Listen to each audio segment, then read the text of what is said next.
Okay, welcome everybody. Good morning, good afternoon, good evening, wherever you are. Thank you so much for joining us on this beautiful call. I'm still admitting people, so they'll come in.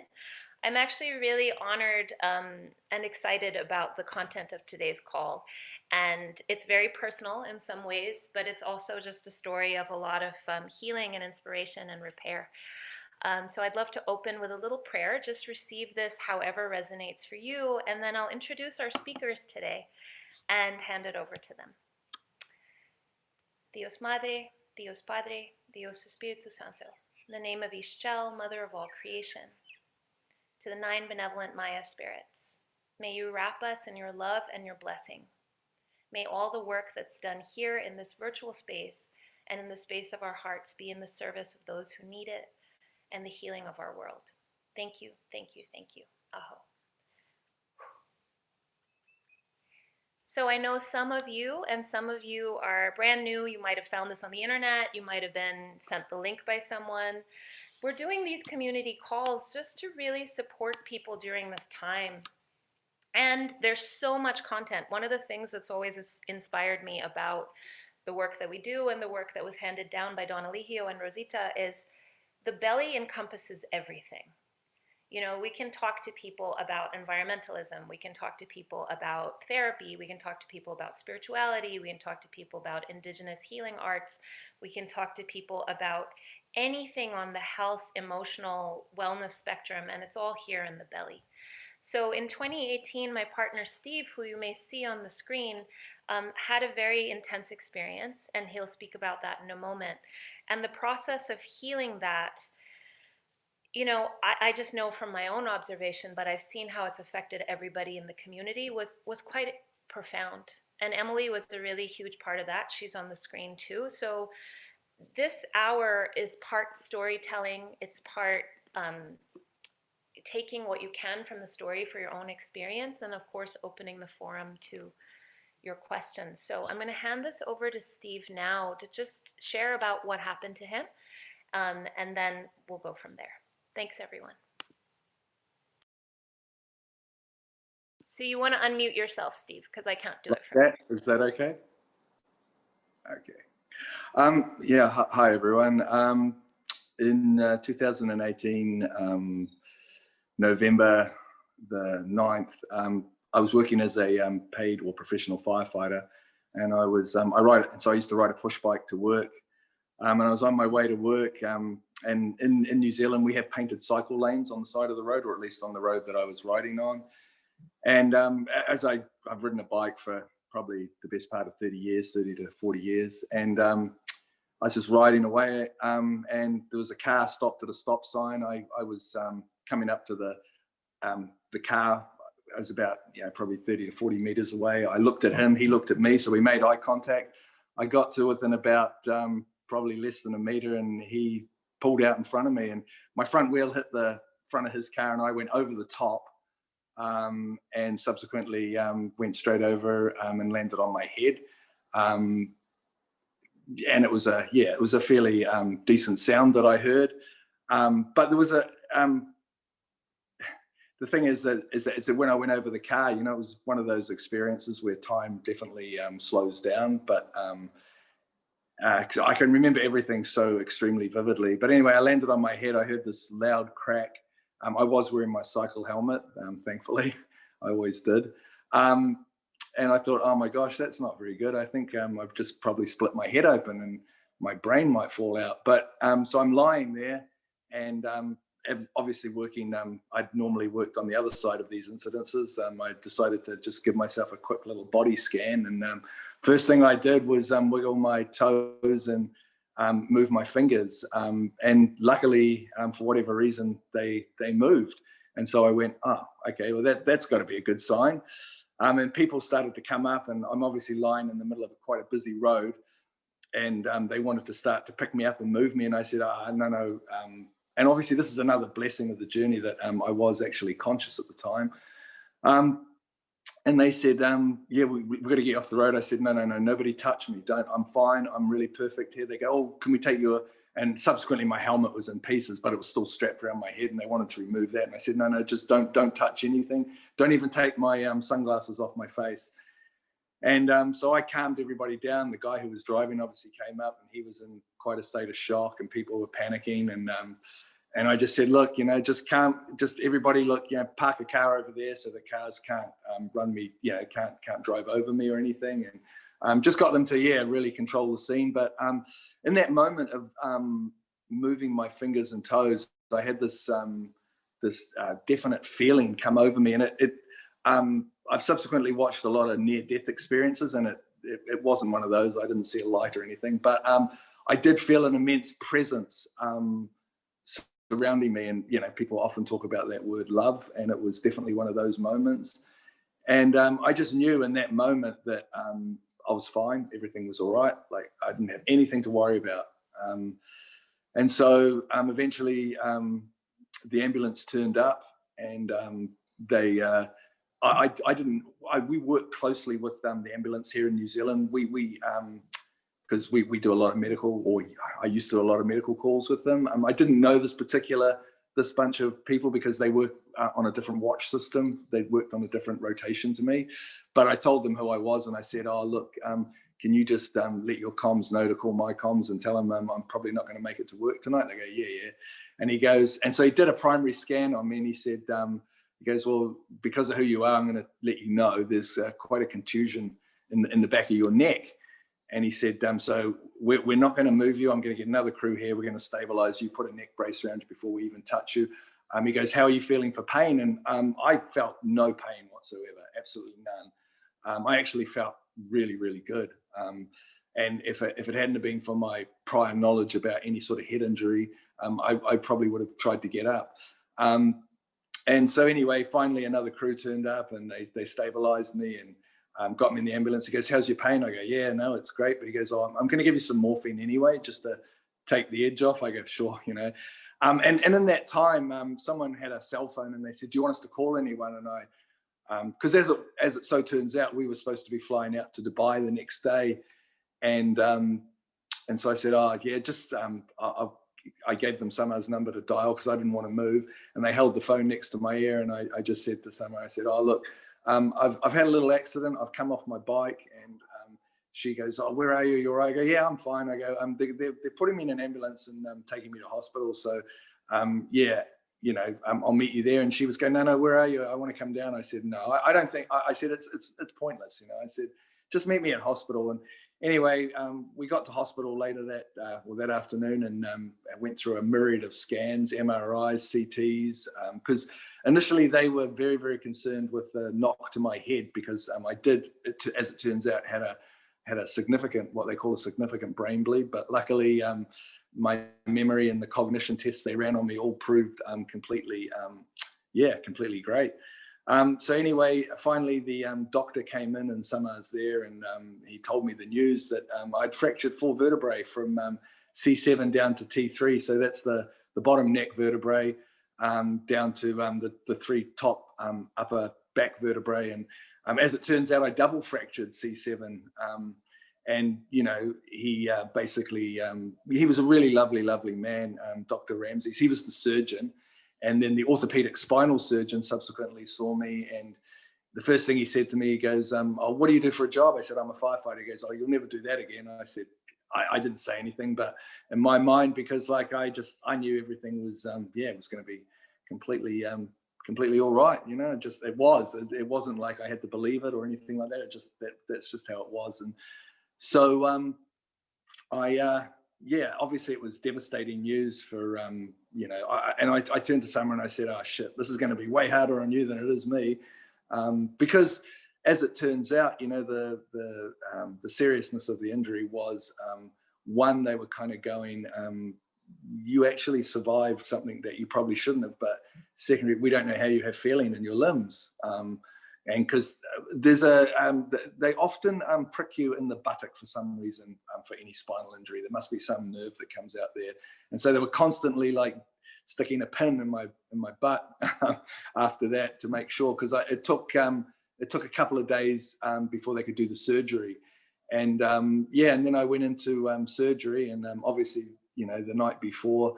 And I'm heavily, well, they did heavily sedate me on morphine, although I have an exceptionally clear memory of everything. And although the morphine, I guess it must have been numbing the pain, but I didn't feel any anyway. So anyway, the surgeon comes in and he's going through with me because they had to go through 2 locations simply because I had to have 1 complete disc removed and fused, and I also had to have 2 other partial discs removed.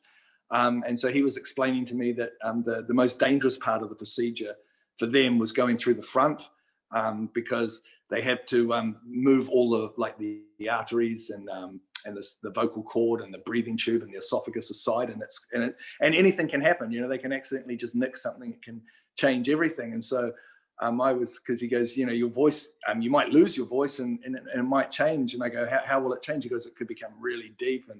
And I was thinking, oh, wow, maybe I could sound like Tom Waits. But anyway, and then the next day, obviously, Summer came in, or, you know, she was in that night. And I just remember, you know, they finally wheeled me into surgery, and I said goodbye to her. And she came back, and she'll probably, you know, expand on this. They did a huge ceremony for me because in the hospital, I don't have any particular religious belief of any description, but I am highly spiritual. And so I had Mother Mary, I had a Ganesh figurine, leaves all over me. And they used to have to come in and before the surgery, because I was in a neck brace, and they didn't want to move me much, but they have to roll you over and, you know, move you so you don't get bed sores. And so one of the Indian nurses said to me, she goes, "Oh, are you Hindu?" I go, no, I'm just covering all my bases. And anyway, I remember getting wheeled into surgery, and the anaesthetist, she was a lovely lady. She goes, I'm just have to put this stuff down your throat because we need to numb it, because we can't intubate you through your mouth. We have to intubate you through your nose, just because of the nature of going through the front of you first. And then this horrible black tarry thing got put down my throat. But I remember looking up at this light going, well, maybe this is going to be the last thing I see. And then the next thing I know, everything was very esoteric, but it would take too long for me to explain all the esoteric events that I experienced during this. But the one thing I will share with you, the next thing I know, I'm in this lake in this pine forest in North America somewhere. And there's a log cabin next to me. There's a box of Budweiser on the ground, and there's this huge giant grizzly bear. And he's talking to me, and he's actually sounds like Bill Murray. Well, he is Bill Murray. And we're throwing this Frisbee backwards and forwards. And then the next minute, I'm coming out from surgery. And I was supposedly in surgery for just under 10 hours. So, yeah. And I've had, since then, I've had, like I said, I've had a full fusion. So between C7 and T1, there's no disc at all. Those are completely fused. And then T1, T2, it's partial, and T2, T3 is partial as well. They took some bone off my pelvic area, so I can feel these little V cuts in my bone there. And I've got 2 titanium rods running up my spine with a lot of titanium screws holding them in place. And then I had to wear a huge neck brace, and you know, the night of the surgery, they did get me on my feet. So, you know, I'm really lucky because this is all paid for by the government. So I didn't have to pay for this because the cost of this would have been astronomical. And slowly from there, you know, I started moving again. And every day I just added more and more steps onto my journey. Until last year, 2 years, pretty much to the day after the accident, I ran the Auckland Marathon.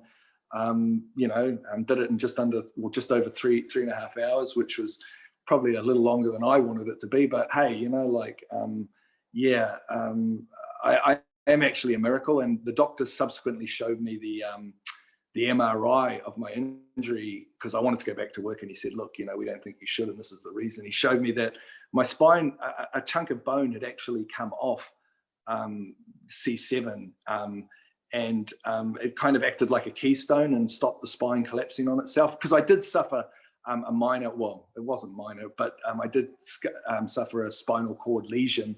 So spinal fluid leaked out, and I've had issues with my arm and other things. But Yeah, apart from that, like you wouldn't know, apart from, I've got a fairly decent scar on my back and a tiny one here and a couple of little ones down on my hip. You wouldn't know that I've had this issue. My mobility is a little less in my head. I confess to that, but I've always been really active, and I still am. I run pretty much every day, and I do a lot of like body weight exercises and try to do yoga. So yeah, I mean, I'm open to any questions later if we have time, but it was an exceptionally esoteric experience. So that's just the physical side of it for you. Thank you, Steve. Thank you for sharing that. That groundwork and that history is so important. And there's things I'd love to say just about how that rippled out during the time and later and months later and years later. But I want to hand this to Emily now. Um, and just, Emily, just a little bit about who you are, what you do, maybe your relationship with us, but also knowing Steve, how he was prior, and then treating him during this process. Because, like, we've come and stayed with you in the US, then you came back and we did work over Zoom. But just kind of from your expertise, what you saw and what the process was. Because I know there's some body workers here and people who are interested, and we'll weave back and forth. So, hi, Emily, welcome. Hi.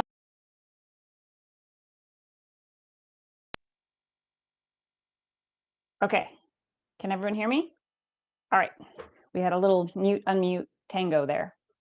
I'm Emily Hall. I'm an occupational therapist and an acupuncturist. I'm officially licensed as both of those in both the US and New Zealand. And I've done another degree equivalent beyond that in various body work. I'm a teaching assistant for the Upledger Institute, and I've done quite a lot of other trainings in manual therapies, all kind of in the Upledger vein, really gentle, nothing forceful, but kind of allowing the body to fix itself is the way I like to think of it. In the course of that, I've had a few teachers that really emphasize the importance of treating scars themselves. And in the course of my career, every time I treat a scar, it is confirmed for me that this is extremely important work. And obviously for Steve, there's a fair amount of scarring. And the first time I treated him was actually on a park bench at the Y here in Mount Albert in Auckland. And yeah, I just did a little bit of myofascial release from that. And I don't know if Steve can recall, but you guys, I think we were flying out the next day, but you guys called and said, that was really significant, and Steve experienced a lot of changes just from the scar work on the park bench. So, Steve, do you want to comment on that at all? You're muted, Steve. You've got to run your own button.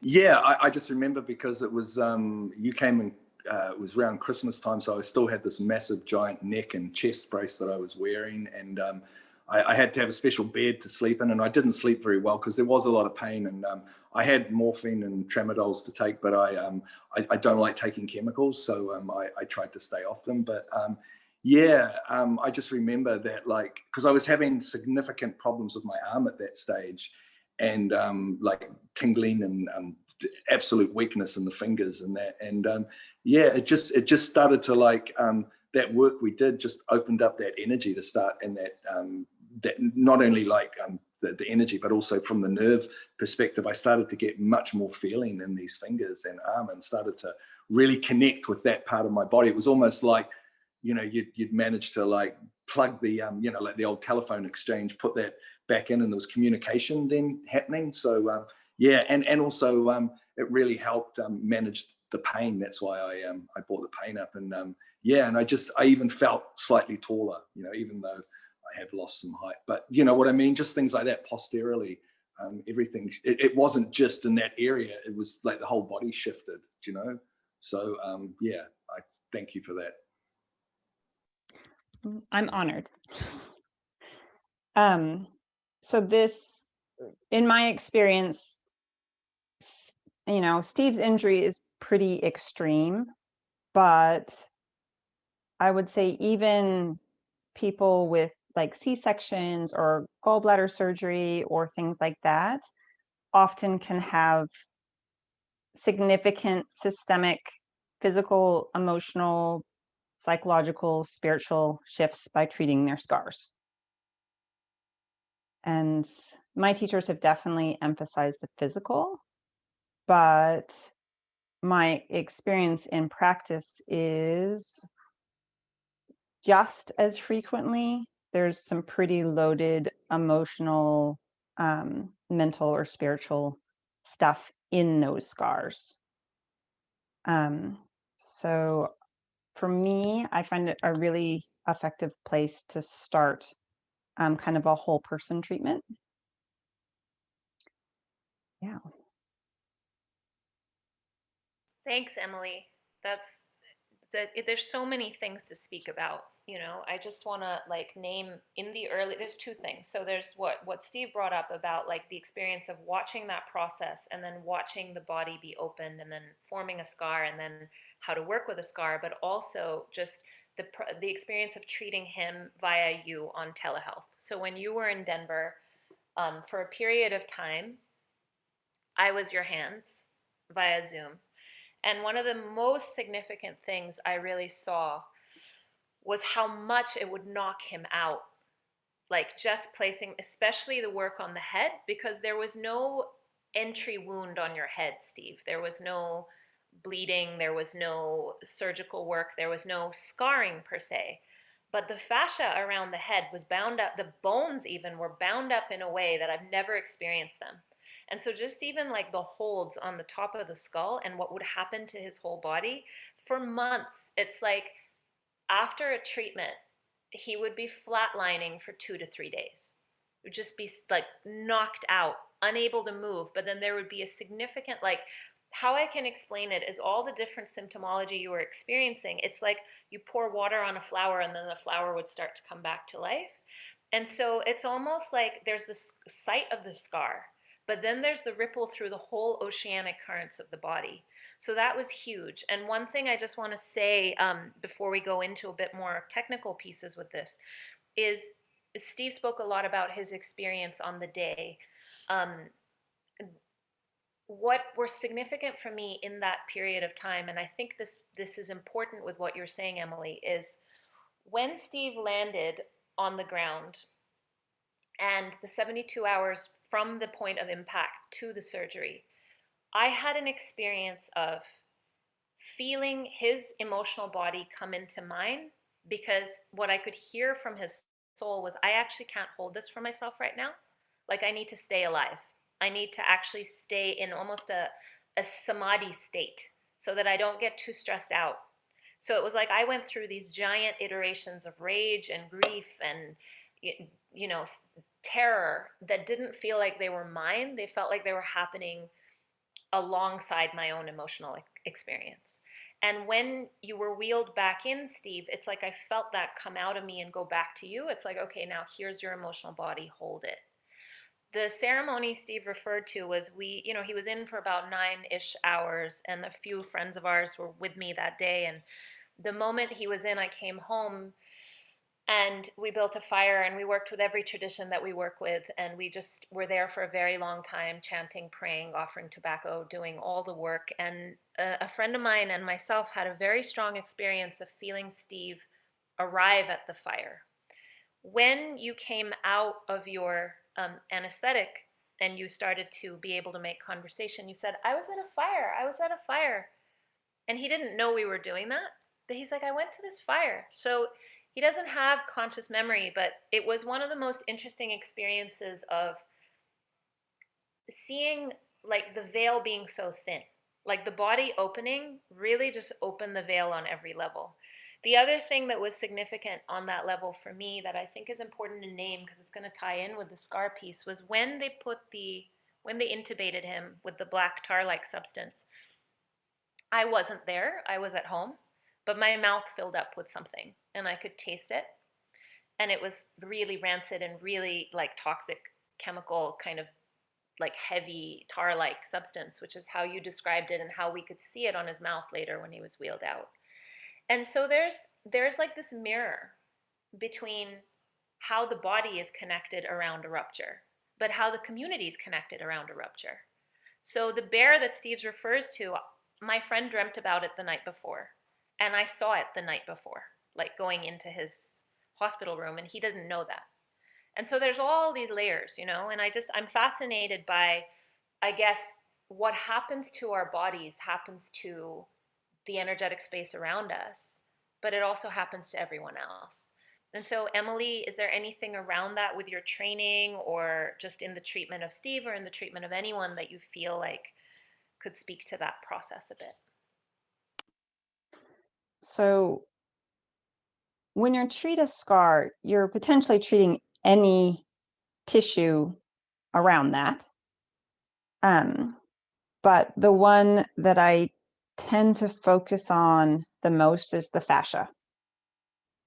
And I describe the fascia to my clients as the fascia is a spider web. And it is a spider web that covers everything in your body. I mean, there is the fascial layer under your skin. That's the stuff if you eat chicken that kind of looks like white between the skin and the muscle tissue. But that fascia goes around every nerve cell, every muscle cell, every organ. And we know now, I think it was about 3 or 4 years ago, that even Western medical science established the fascia is its own organ system. So the fascia is talking to your heart, to your hormones, to your immune system, to everything, just like all your other organs are. And for me, like the spider web captures that quite a lot. Not only does it connect things, but it's sticky and it's used for gathering things and for communicating things to the spider. It's super, super, super strong when used appropriately, but if it's traumatized, it folds over onto itself and it sticks to itself until someone very daintily, like a spider, fixes it. And it tends to stay stuck unless you talk to it the way in its own language, which is super powerful, but very delicate at the same time. And yeah, so I feel like that spider web analogy kind of goes a long way to explain both what people experience physically internally, but also these kind of community, big picture kinds of events. So I'm having a sense, because a few people have been commenting and messaging, that there's resonance. And because we're talking about, healing the scar on an individual level, but also a community level, it feels like giving some time right now for questions, for comments, and letting that just start to inform the conversation feels appropriate to me. I feel like there are things that people will come at from different perspectives, whether it's personal or whether it's professional, either for Emily or for Steve or for both. So just opening the space now if anybody wants to bring something into this that they're curious about or they have something to share. So go ahead and unmute yourself if that's the case. And if nobody wants to, that's fine.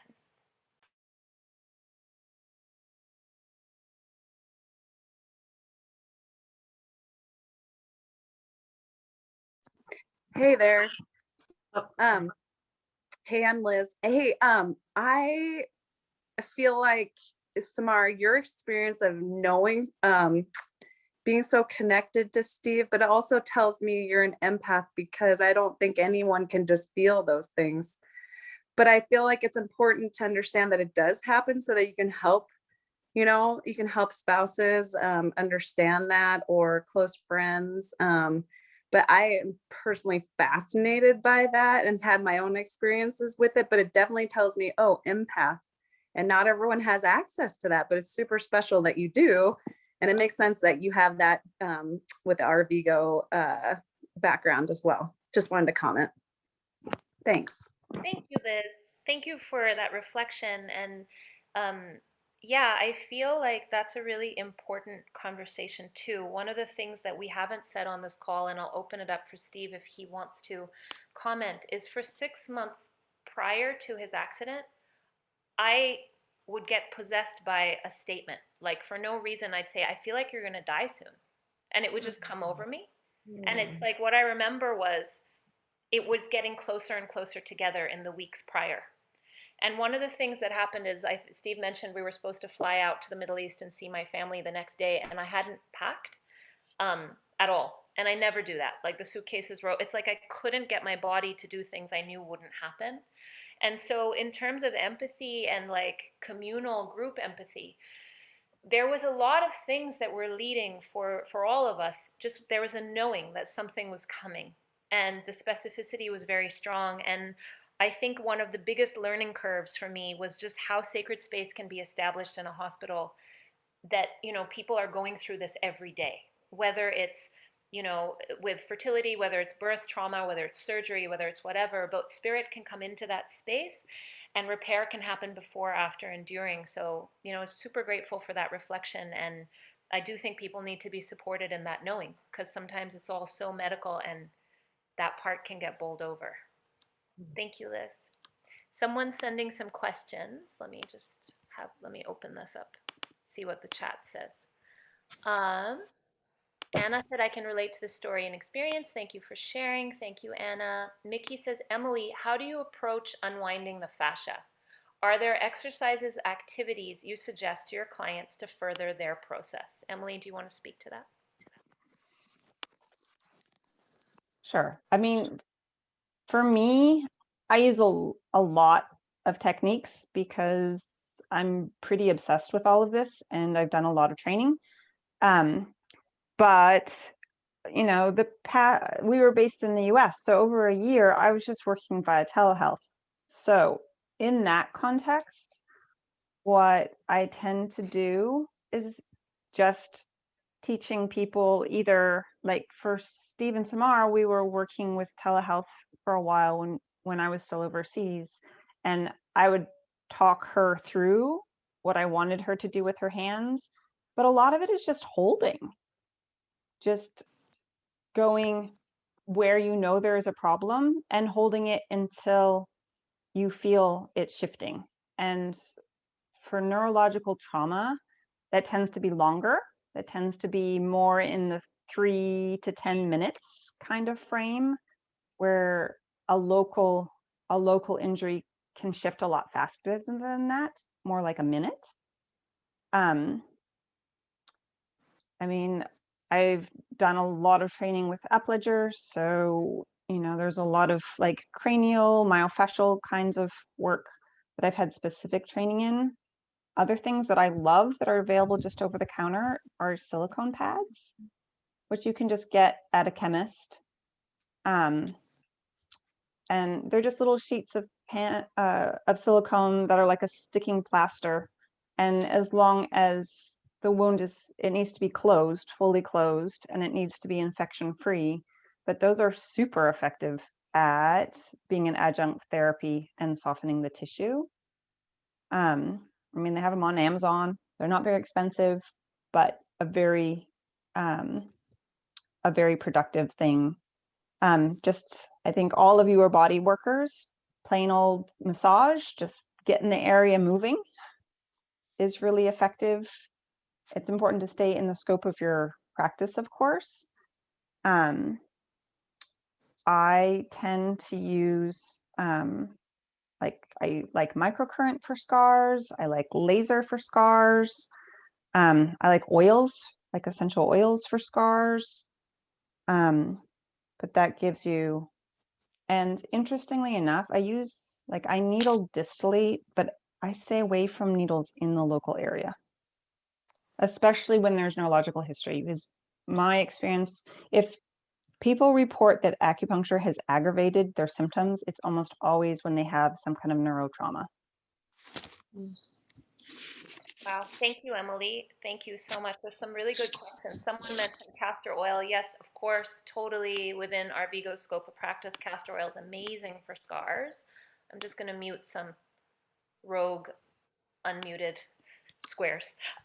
There's some other really good questions, and I want to answer them. So I'm just going to go up. I just need to find this. So somebody asked, oh, I have a thing around the fascia. A lot of you know Tammy Lynn Kent, who's my teacher and really good friend, and she described fascia in a way that helped me understand it so beautifully. And this is something everybody can get here, is you can feel your skin. If you're not a body worker and you've never done this, just putting your hand on your skin and then pushing down and finding your muscle and then finding the space in between. And that sensitivity was so revolutionary for me because I'd always felt it, but I had no vernacular around it. And when I place my hands on fascia in that way, it's like feeling ocean currents. So you described it as a spider web, Emily, but it also feels like water. And it's like wherever the flow is blocked, it's almost like letting the water lead you. So this can be something you do in bed at night, just like feeling your own chest or feeling your own head or feeling your own belly. It can be profound. And I love the place where you said needles, don't put them where there's neurological trauma, because I've definitely had those experiences, even trying to release fascia around areas that are sensitized. So a couple other questions. Somebody said, when did you begin working with Steve on the park bench? That was December 2019. It was like 2 months after his accident, around that time. And then Mickey's asking, what are your thoughts, Emily, regarding chronic pain? So my experience with chronic pain is, there can be multiple sources, but I would say that, and even literature supports, like just abdominal surgery. If you've had abdominal surgery, the chances of you getting chronic, specifically neck pain in the future, not immediately after, but sometimes many years later. But if you go out far enough, your chances of having neck pain post abdominal surgery are astronomically high, like over 80%, depending on who you read. And I would say that scar tissue is important. Like, if you don't close up, you got big problems. So I'm not, scar tissue by itself is not inherently the problem. However, when it heals, it's inherently less mobile. And whether you don't have big, heavy cleoid scars or you do, it's less mobile and it starts creating pulls on the fascial lines in the body. And it starts pulling the body towards it. And again, this is over a long period of time for most people. Some people, it's if they scar really badly, or if it's a really, really messy scar, it can happen sooner rather than later. But it, it is frequently part of the picture of chronic pain. And of course, chronic pain can have emotional factors, it can have spiritual factors, it can have chemical, environmental factors. But in my experience, very often scars are at least part of that, whether they be surgical or, accidental kind of scars are often part of it. Thanks, Emily. There's a really beautiful question here from Rajwaj, which says, Samar, can you describe the exact method of establishing sacred space in the hospital? I love this question. Because again, it's like when we think about the theme of community, it's like covering all the layers that this can be connected to. So all the years of working with Mayan spiritual healing and working with Koya, which is my other work, and this idea and the emphasis of clearing space and setting sacred space and actually bringing intentionality into something, not doing something without understanding what it is was so heightened for me. Even though it was like very much an adrenalized experience and it was like life or death, I was like, I'm going in there and I'm making this a place of spirit. Like, this has to happen. He can't be left in that hospital for anything to occur. It's like I had this almost panic of knowing that if spirit isn't in the room, like, I'm not sure who's in charge. And so it was fascinating because Steve was in a shared ward, in an orthopedic ward, with 3 other men in that space, separated by curtains. And, it was one of those like sad places where there's constant noises of flatulence, and, orthopedic wards are very painful because you see people in really tough situations. And so, I had the curtains around his bed the whole time to try to create a space. And then it was quite funny. Like, we had the doTERRA diffuser going continuously. And so people were like, this room smells so good, And I'm like, well, it is what it is.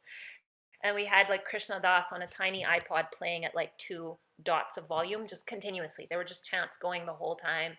I'd bring in like all these plants from the garden every day in jars and just put them around his head, and then like lay out all these plants on his body and do Mayan spiritual healing and give him a spiritual bath and wash him down and put crystals and whatever.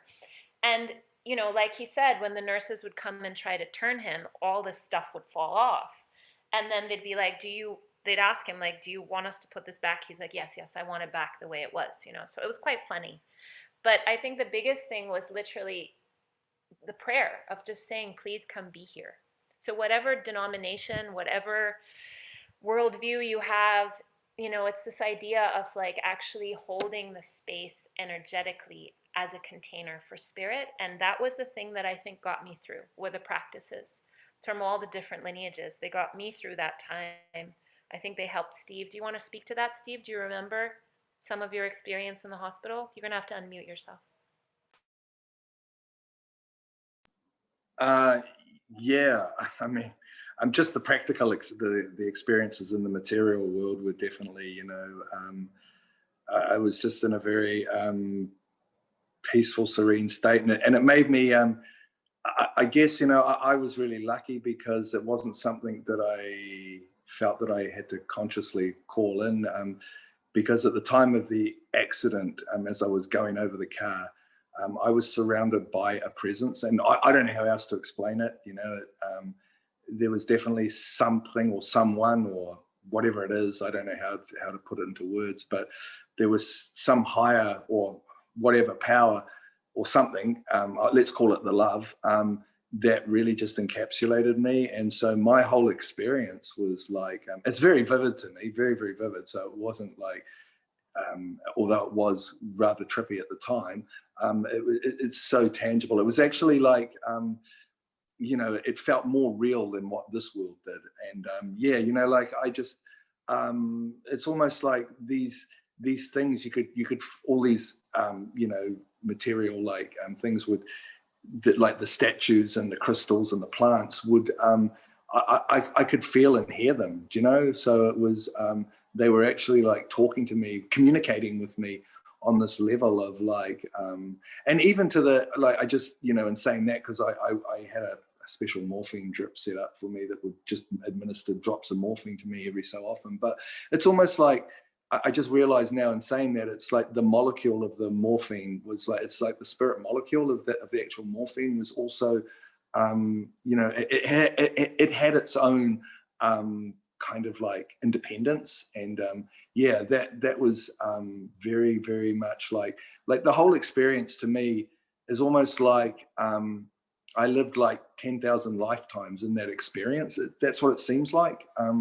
Yeah, and I was just, and even the people around me, like because hospitals, unfortunately, a lot of times they're stressful places. I've worked, on the front line, and when people go into trauma, it is very stressful. And please, I've had there's still trauma, but like my trauma was, yeah, really different.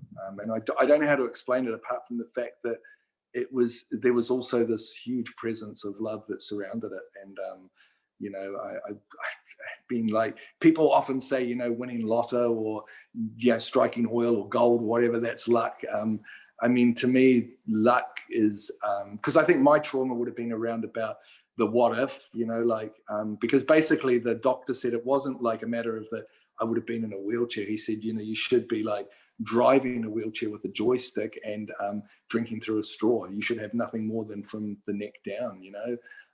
And for someone like me, as someone can allude to, and anyone who knows me, you know, I'm a constant mover, and I love my body, you know, and the fact of being able to move and jump and hop and skip and be with nature. And yeah, that would have been really different. And I've hence and subsequently worked with a few people who have suffered similar injuries, but the outcomes have been vastly different, and it's very humbling. So yeah, you know, but the hospital thing, you know, I think you just have to, if you go in with the right intentions, which I think there was never a doubt. It wasn't like we're encroaching on anybody else's beliefs or anything. We're just doing this because this is us.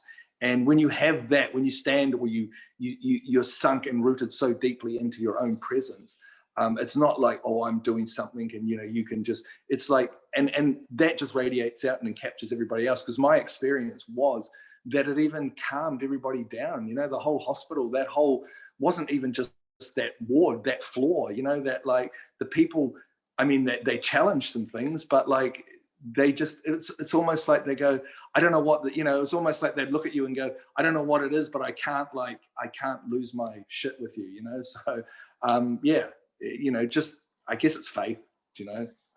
Thank you. Yeah, I mean, it's interesting just to draw the parallel around, you know, when something opens like that. If we take our judgment and our terror and our trauma out of like, okay, the body has cracked open, something's open, and it needs to repair, and we don't have, it's not a good or bad thing, but we have trauma around it. So in areas like hospitals or like surgery wards where a lot of that energy is cycling through, but there's so much emotional trauma that there isn't really a management of the energetics of the space, we almost never get to see how divine and beautiful that opening and closing process can be. And it was one of the great privileges, I think, of my life to have had so many years of preparation, to have enough presence of mind amid the trauma to do it that way. It's like conscious birth, I guess. It was like conscious surgery and conscious recovery, to as you know, as conscious as we could be. I'm not saying we're perfect, but in that there was a glimpse of just like, wow, like these are some powerful places, and this is a powerful journey. And you know, in that time, what hasn't been mentioned yet is, I think this is a very sweet little thing to say, is that you had your accident on the 1-year anniversary of the death of our yoga teacher, and as you know, since then you've become a yoga teacher, and you've taken a yogic name, and you've had all these experiences with that. And it's like, why now? Like, why after 54 years of being an active, like, you know, worker and firefighter and like dealing with trauma, it's like suddenly you break your back and then you become a yoga teacher? Like, what is that? Why did that happen for you? Why did you know, like, I don't know. I mean, I always had very, very deep, you know, feelings inside of me of like being very spiritual, or, you know, like knowing that higher thing, and, you know, having that faith in life. And, but yeah, it's, I don't know. I mean, like, why did that happen to me? I honestly, I don't know. It's almost like everything in a weird way though leads up to the next thing. Like if you don't do all these little steps that, you know, whatever, and the things I think that, you know, that I always knew, but I never fully knew them or never fully embodied them, was, you know, like all these things that we think are uncomfortable, and that really, like, you know, that can send us into deep dark depressions and places of like absolute numbness. And, you know, I've had plenty of those experiences as well. And for whatever reason, I've always had something inside of me that, like, rather than turn to the outside, that I'll meet that and go with it. And because, like, it's the things, and it's only my reflection of my life so far, but it's the things that have been the most traumatic, the most stressful, the most abysmal things that I can think of, that have shaped and given me something, you know, that, like, I mean, I guess it's like, you know, I mean, I don't allude to much material stuff, but, you know, obviously diamonds get made out of great, great pressure. And I think, you know, that the real gems that we have and the experiences and whatever, you know, like the growth, I mean, growth hurts, you know, like the seed has to break open in order for the, you know, the rest of the plant to come out. And I think it's not to say that, like, yeah, go in and find pain and be masochistic. But it's like, it's almost like, you know, like that stuff that if you can just hold on to that tiny little glimmer of, like, even when you're in it, that go, okay, I know this is happening and it's horrible and I don't enjoy it, but it's like, you know, there is that faint one molecule of hope that just you can hold on to. And yeah, and that you know that, like, because, like, shit, you know, like the amount of gratitude that I have and the amount of things that I've been given and gifted, I don't have the words for. And yeah, they're exceptionally humbling. I can't explain it any more than that. The humbleness, it's like, I guess if you you know, like listen to someone like Rumi or something like that, these great sages, you know, and it's almost like you're standing in the presence of what we call God. I call it love, you know. And yeah, and I do want to share one little esoteric thing since Rumi popped up. I was lying in bed and I honestly, like, and I could be crazy, but this voice whispered in my ear. It wasn't an internal voice. It whispered in my ear. It said, I was a caterpillar. I'm now a chrysalis. I will soon be a butterfly. And yeah, I remember that so vividly. And I don't know what it means, but I just felt the need to share that. So yeah, I hope that's helped. I don't know if it has, but anyway. Yeah, thank you. Thank you. I'm going to race through the questions that are directed to me and then take them to Emily really quickly. Jasmine said, you mentioned carrying Steve's emotional body when he couldn't. I have some questions around this because I've experienced that kind of energy holding day-to-day situations with people. How do you deal with the effects of this kind of holding on your own emotional body? And conversely, can you lend your energy to help heal someone, and how? Okay, Jasmine, I love you. Hi. It's nice to see you. So I think the big answer to that is differentiation. And the only way I've known how to do that is years of doing my own work. So my own spiritual practices, if I'm going to show up to be a body worker for someone or do healing for someone, I've got to be able to do that for myself because I need to know the difference between me and them. And so, you know, this is where Mayan spiritual healing changed my life, like having those techniques given to me, being able to understand that I was independent in terms of being able to call for help. And then learning the difference. It's like fascia in a way. It's like learning the difference between what is this and what is this. And so, okay, now I'm holding something, I'm feeling something, it's not me. What do I do with it? Is it appropriate for me to keep this, or do I need to move it? Most of the time, I wouldn't let that in. But Steve and I have a very intimate relationship. And, you know, he needed it in that moment. And so in that moment, I was carrying something that wasn't for me. I think the answer to that is really starting to pay attention to the energetics, because we do it all the time unconsciously. And so one of the biggest things about working with fascia for me on clients and on myself and on Steve and on my child and my dog and everyone is it forces you into complete moment-to-moment awareness. You can't be on your phone and paying attention to the fascia. You can't be thinking about something else and paying attention to the fascia. It requires your full presence and listening. And it's one of the best tools at actually learning differentiation that I've ever had physically. So we're looking at kaleidoscopic answers. I hope that answers your question in some way. Just being able to tell the difference between one thing and another is huge. Emily lives in Auckland now, someone asked, but she is available via telehealth for anybody, and it's excellent. I'm telling you, it doesn't matter if she's in the room or not. Emily, I don't know if you're in the room or not because your screen is black, but Sorry, my internet started to get a little unstable, so if I turn the video off, it tends to be much more stable. Yeah, but she's just as effective at a distance. So I'll plug you now in a good way, is that you are available to see people online, and you've got this cute little new Instagram that we created the other day called @electric-wholeness. So fun. And I'll put your information, like email and stuff, below, and text message, so if anybody wants to contact you.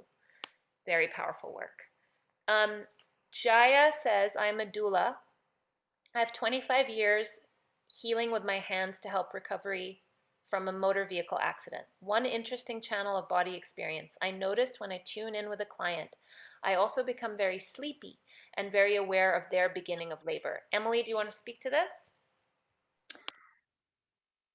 So someone else commented on not everyone is an empath, but I believe that it's probably more common for people than we give in our very industrialized Western culture of, kind of denying everyone's emotions. And this kind of ties back in with what you were saying about differentiation, Samar. Like when I started learning this work, I used to go into social situations and I would avoid them because I knew I would go in feeling okay and then come out feeling horrible. And so I took it as me having a social problem. And all of this work taught me that that's not true at all. I was going into social situations and picking up on everybody else's garbage, and it made me feel horrid and miserable. And so when I learned to differentiate, then I could be like, oh, that person, they got some really bad energy over there. I'm going to avoid them at this party and go talk to someone who I don't have to worry so much about the differentiation with. So I don't know if that answers the question, The but sleepy feeling? Because we've talked about the sleepy feeling before. Do you have something about yeah, that so with the nervous system? I would say, and this kind of leads back also to your some of your other comments. For me, healing definitely happens in present time consciousness, like you were talking about, but I would say that's present time consciousness comes with the zone. So it's a delta brainwave. Right. And it's one that you experience when you're in meditation and what children experience for the first 7 years of their lives. Like they are in delta. That's what allows them to absorb everything around them, which is culture, really. That's why you don't have to sit and teach a child to speak their mother tongue. They just absorb it from the outside. And I would say when any of us go into the delta brainwave, we are in delta. And what gets us there can be very radically different. Some of us can sit around and say, om, om, om. Yeah, that's great. But others might experience that when they're surfing, or when they're cooking, or when they're singing, or when they're working on someone else's body. Like that kind of sleepy, foggy feeling is often a delta brainwave, and that's where it's at for everybody, whether you're the healer or the person on the table. I also want to add just in terms of that falling asleep, heavy-eyed intensity, just from an energetic perspective, I love the brainwave corollary because it is a very different relaxed space. But sometimes when I feel like I'm with a client and I'm starting to lose consciousness, what I've come to learn about that feeling is there's some wild trauma for them that hasn't been looked at yet, that they're literally shutting down to, and I'm picking up on. And it's like there's been a couple instances where I have to leave the room because I'm about to fall asleep on them. And like that piece, usually this is the way I work. I'm not saying it's right for anyone else, but that's a signal to me that there needs to be some trauma repair happening, because it's like they've gone into a bit of dissociativeness around whatever the content is. And often like what that super sleepy thing like can be it, like I think the question was around labor and birth. That could be around that process, or it could be that there's been some abuse or something that's been buried so deep. And so we could be like penetrating all these layers too. Hang on. Yeah, go ahead. Oh, did someone ask a question? All right, never mind. That's just what I've observed. So thank you, Emily. And I think maybe it could be one or two or a million things. Steve, there's one other question I think we can answer, and then we're almost at time. Someone, Sure. oh my gosh, excuse me, I'm gonna mute a bunch of people. Someone asked, how did you go from such a masculine profession of firefighting to being in this feminine or open reality spiritually? Like, what was the transition for you? I yeah. Look, I don't think there was ever a transition. If anything, I've never, and I don't know why, but I was kind of born this way where I don't see boxes, I don't see exteriors. You can gender, age, race, whatever, and I mean, God, look, I had many people thought that I was actually very effeminate, so I don't know, like the whole masculine thing. Like to me, and this is going to like expand a little bit further out, but to just really make it as succinct as possible. Like we have Mother Earth, Father Sky, masculine and feminine at their essence are really great qualities. It doesn't mean that a human being just engenders one of those. We engender them all. And I always had, and even if you can ask Summer, I've always been a really sensitive, but there's masculine sensitivity, there's feminine sensitivity. So but there's sensitivity, and I don't know. To me, look, I just see the absolute, like I'm one of those people, for whatever reasons, they say, do you see the glass, is it half full or half empty? I'm just one of those people. I see a glass, the potential. And I think we're all, these amazing, exciting people. And yeah, look, when I first joined the fire service, I was with a lot of knuckle draggers, like they are. But like, that's also, I think you have to understand, that's an exterior that like these young guys have, and men have, that this is how they have to be. Because this is how we have to be accepted into the society. So it's almost like this unspoken rule that nobody speaks about, but they all think they have to be it. Whereas they're all dying to be, for someone to just give them a hug. Do you know what I mean? And I got no problems, with that. So I even in my job, I think that the hardest part with my job, especially towards the last 5 to 6 years, was we started to do a lot more medical incidents. And so I started to develop some post-traumatic stress disorder through just constantly seeing a lot of death, which is something else that's led me to where I'm going now. And I've always been, I've always loved art, and I do a lot of acting. So like and I've been brought up in New Zealand where boys don't cry, but like you're just expressing an emotion. It's really hard for me. I don't know if I've answered your question or whatever, but look, I think the thing is that essentially we're all humans, and if you look at a little boy child, he acts the same as a little girl child. Do you know what I mean? It's just some people dress them in certain colors, and that's how we distinguish who's who. But like at the end of the day, we're just all these beautiful human souls that are navigating our way through this lovely stage that we've created in this play that we're putting on. I probably haven't answered your question, but it's one of those things that like, I just think that just do it, just embody it. Don't be afraid. Take risks. What's the worst that can happen?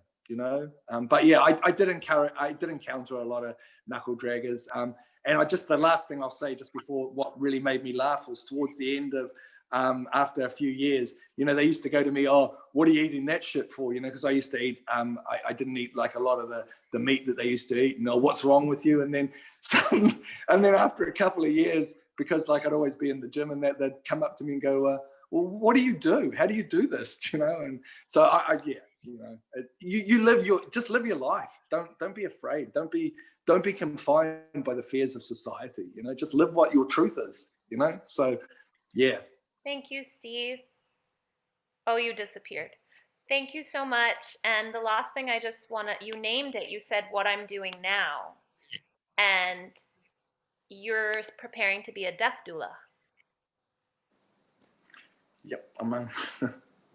Yeah. And so just holding space for that and saying thank you for that work in advance for how you'll hold that space for people and your lived experience. yeah, again, that's just, I think death can actually be a beautiful experience in a transition. And, and yeah, I think we could take away the stigma that society has around death, and I had this great epiphany in acupuncture the other day. I realized that I'm this death doula course, and hopefully, being able to sit with people in their final moments is, it's more for my growth than theirs, if that makes sense. Or everybody's. Yeah. Thank you, Steve. Emily, is there anything you'd love to leave the group with? We're about 6 minutes over, and I want to honor everybody's time. Scars, don't ignore them. There's a lot more to them than you might think. Thank you both so much. I feel like this has been such a rich conversation, and lots of people are asking really sweet questions and want to do more about masculinity, want to see you, Emily. So what I'm going to do is put all the information under this. And also, I did feel that inspiration as well. I'm thinking of another man we know, and I had already thought of this, but maybe Steve, you and you'll know who this person is. Like maybe you guys could get together and talk about just working with the masculine in some way at some time. But Emily, thank you. I love you. Thank you for all the work that you do. Steve, thank you. I love you. Thank you for all the work that you do. Thank you, everyone. I'm going to stop recording. All right.